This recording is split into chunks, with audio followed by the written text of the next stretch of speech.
kalungatan ng bola unang ng bulan na Prime Minister. Kalungatan bikin bataka. Mana? Hamdo. Go. Nataka.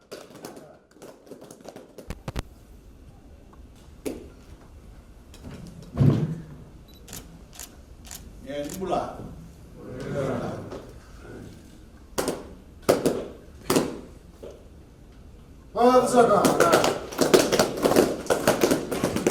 Time ever in London, I'm wearing Zulu. There's been a Commonwealth meeting again planned for December. And of course, I'll be turning up in November for the Sugar Talks. I hope London weather will be kind to us, and I'll be able to wear Zulu during those days. And thank you for the warm welcome. I'm delighted to be among so many friends this evening, and I can start by thanking the organizers of the Fiji High Commission for the work that they have done to bring us all together.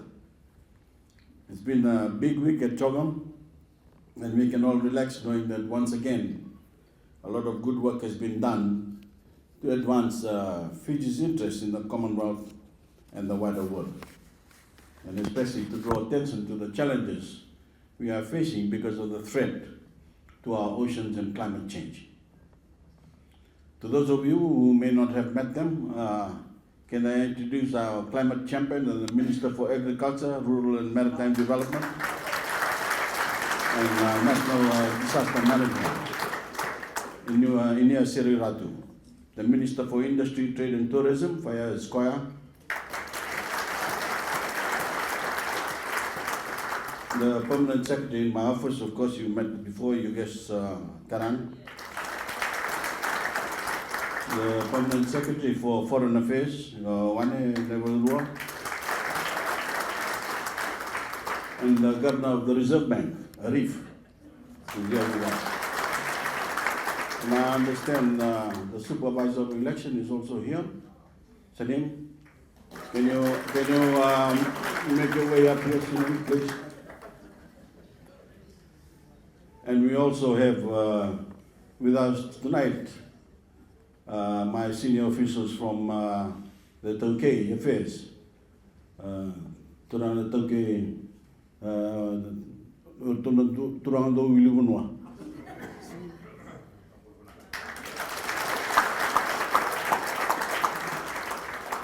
And the Matakadidia, two top officials well versed in Fijian protocol who are here with us tonight.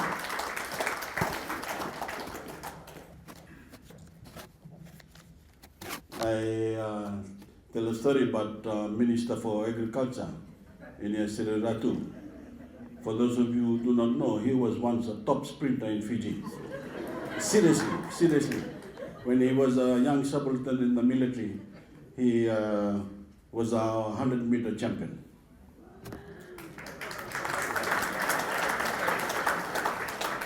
And then he got married, and that was the end of it.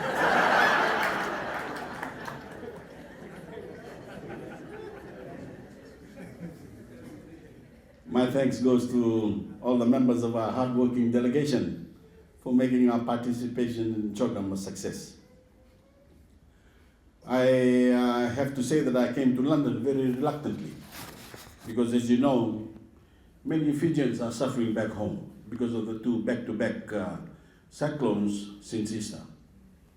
First Cyclone Josie and then Cyclone Kenny killed at least 8 people, caused serious storm damage in Kandavu, and flooded several of our cities and towns, including Nandi, Ba, Rakiraki on Witilevu, and Lambasa and Sabusabu in Unolevu. Once again, people's homes and businesses and some of our nation's infrastructure was damaged or destroyed. And once again, too many Fijian families were left mourning the deaths of their loved ones. As soon as this cyclone subsided, I was out in the affected areas making sure that the government is being as responsive as possible to our people's needs. The one positive thing I can say about these repeated events is that they are teaching us how to respond more effectively. And I'm proud of the way our Care for Fiji initiative that I announced as I was leaving Fiji is already making a big difference to alleviate the suffering in the affected areas. This initiative cuts across the whole of government, every ministry and department, to make sure that we quickly and effectively target those areas and sectors of the economy that are most in need. At one stage, I thought of calling off my trip to London to continue to be with our people in the affected areas. But as important as it is to extend a helping hand to our people in Fiji, we must also step up our effort to persuade the world to address the root cause of these terrible events. And that means using the authority I have as president of COP23 to keep demanding a more ambitious response from the global community to climate change. The Commonwealth is made up of 53 countries with a combined population of 2.4 billion people, around 1/3 of all 7.5 billion people on the planet. And it was very important for me to come to London to give voice to the concerns of Fijians and all climate vulnerable people the world over, that we are simply not doing enough. As Joyce and Kent showed us just over 2 years after Cyclone Winston, these cyclones are a matter of life and death for our people. The world has done me the honor of making me a voice for the vulnerable as we try to move the climate negotiations forward. And in the end, I knew that I needed to have that voice heard in London, just as we must be heard in all the great forums in the world if we are to have any chance of confronting the magnitude of this challenge. I always say that I trust the intelligence and common sense of the Fijian people. They know that I'm fighting for their interests at home and overseas. And I draw great strength from the support I'm getting as I lead this battle as president of COP23. Because the Fijian people know that this is a struggle not only for our generation, but of generations of Fijians to come.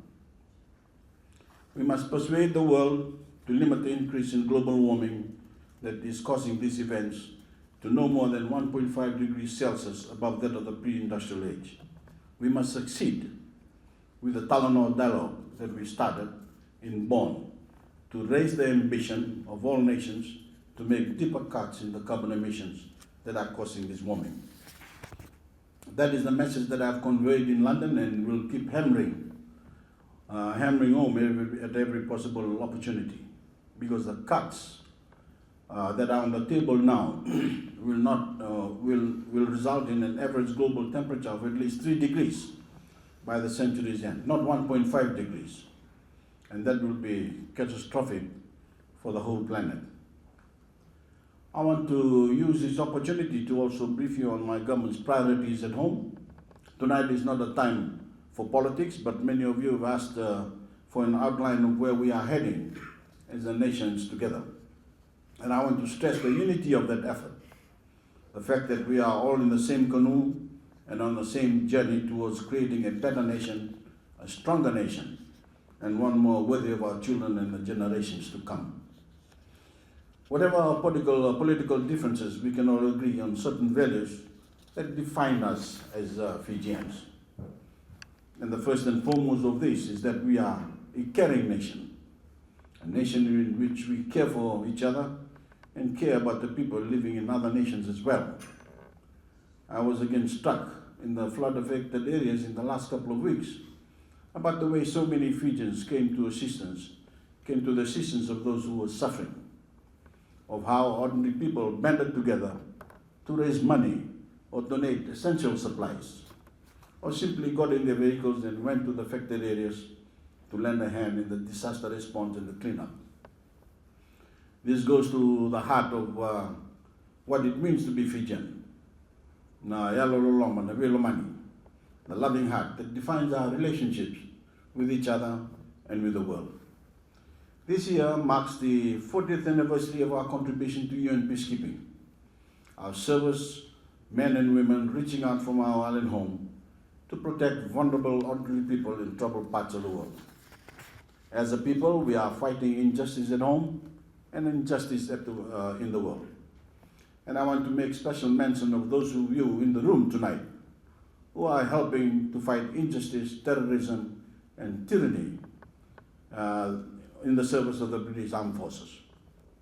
The Fijian people as one salute you and thank you for that service, because it is a fight for the values we all share with our great friends in the United Kingdom and other nations who share the same values.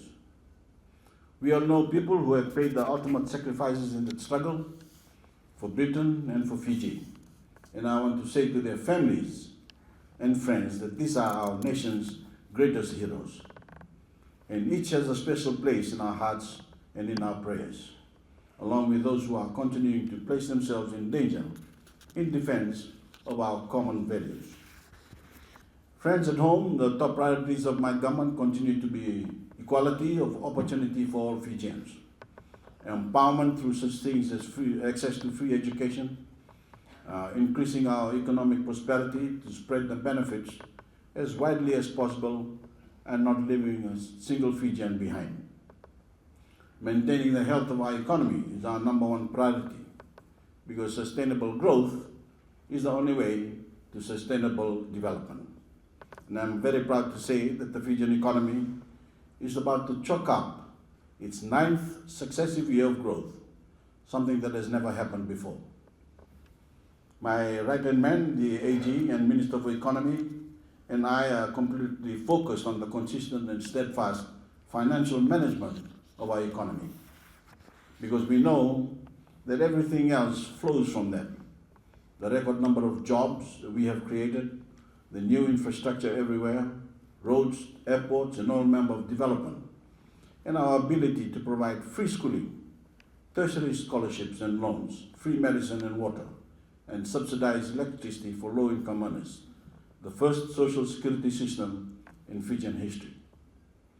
None of this is possible without a healthy economy, and the sound and prudent management of the economy is undoubtedly my government's greatest achievement, along with leveling the playing field to give every Fijian child the same chance to pursue their dreams. Friends, I can give you a long list of the achievements back home, but I urge many of you as possible to make the long journey home and see things for yourself. If you go through Singapore, Hong Kong, and now Japan, or Los Angeles, going the other way, you can step into the state-of-the-art Fiji Airways Airbus and begin to feel at home straight away.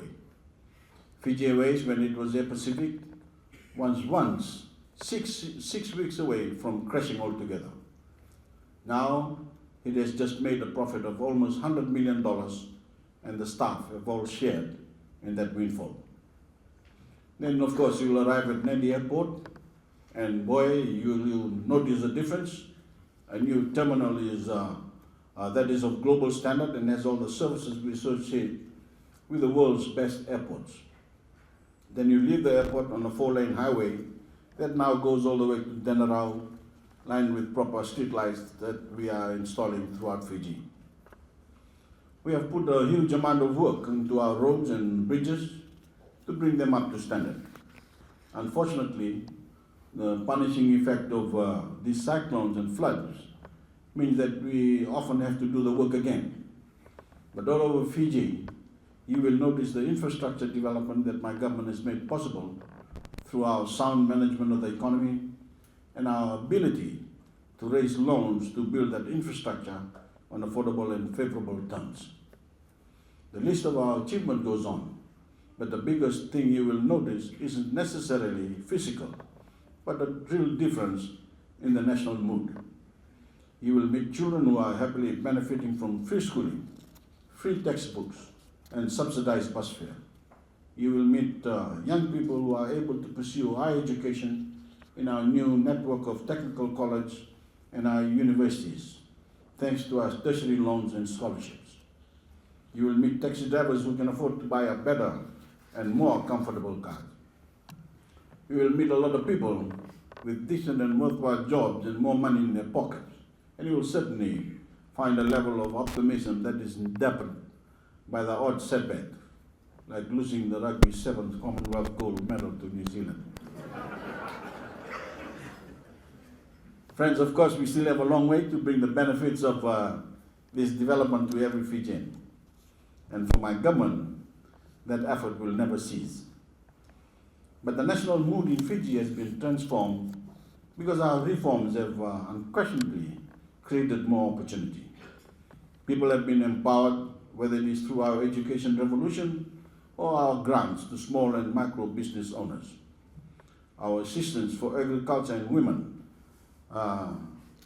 or better access to roads, health and communications in rural and maritime areas. Fiji, as I said last I was here, is on the move. The last years in which we argued about who deserves the bigger slice of the national cake are over. We are growing the cake year by year to ensure that everyone can get a bigger slice.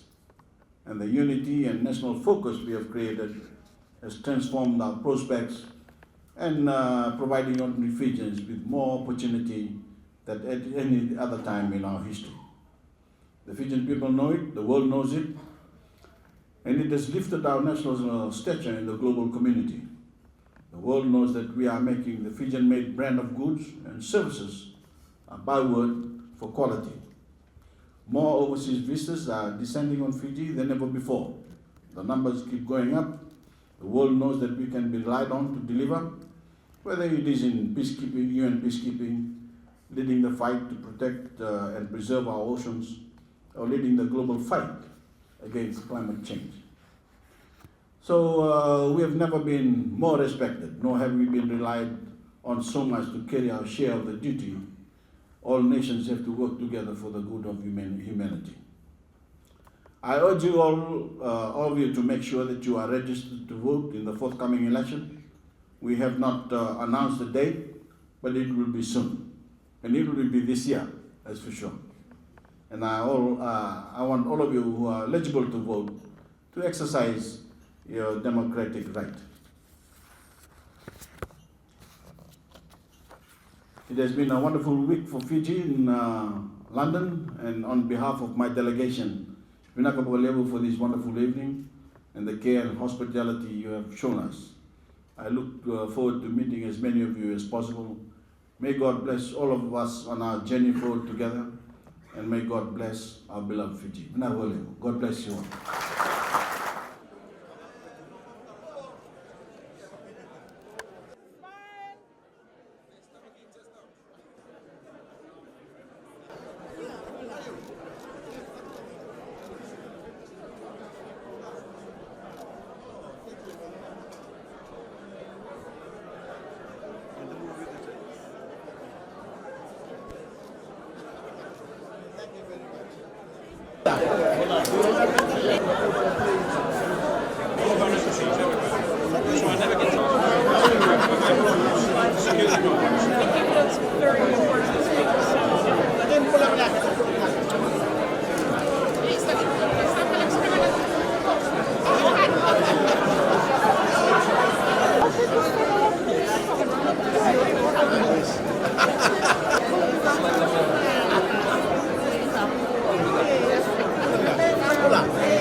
Travel a lot, and people are just looking for relation.